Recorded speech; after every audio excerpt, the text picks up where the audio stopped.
Ruben Onsu temukan tetesan darah di rumahnya, teror gaib lagi.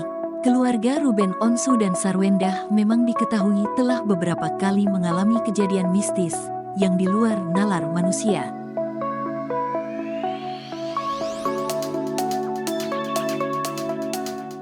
Lantaran teror mistis itu, Ruben Onsu sampai memboyong keluarga kecilnya untuk pindah dari rumah lamanya tersebut.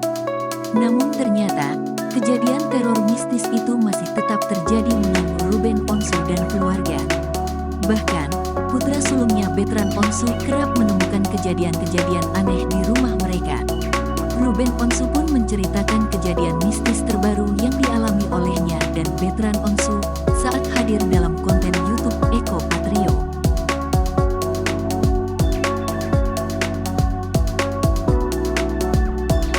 Untuk Ruben sendiri, ia merasa sudah terbiasa dengan teror-teror mistis yang ada di rumahnya.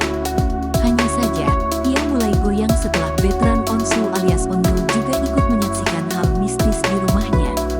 Ruben Onsu mengungkapkan jika Onyo pernah menemukan tetesan darah di rumahnya. Jadi Onyo itu sering menemukan tetesan darah, ungkap Ruben Onsu, dilansir dari YouTube Eko Patrio, Senin, tanggal 26 Desember tahun 2022. Diceritakan Ruben, Onyo menemukan tetesan darah yang tidak tahu dari mana asalnya, namun tiba-tiba muncul di sekitaran sang ayah.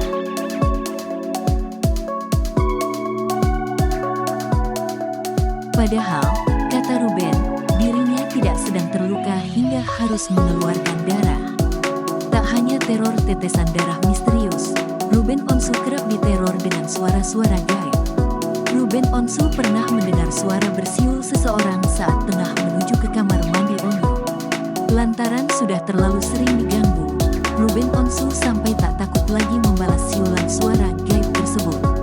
Tak berhenti sampai di situ, Ruben menyebut jika pernah mendengar suara gerak jalan dari segerombolan orang di lorong rumahnya. Sementara sang istri, Sarwendah, pernah mendengar suara seperti ledakan. Lantaran sudah terlalu sering diteror oleh mistis, Ruben Onsu dan istri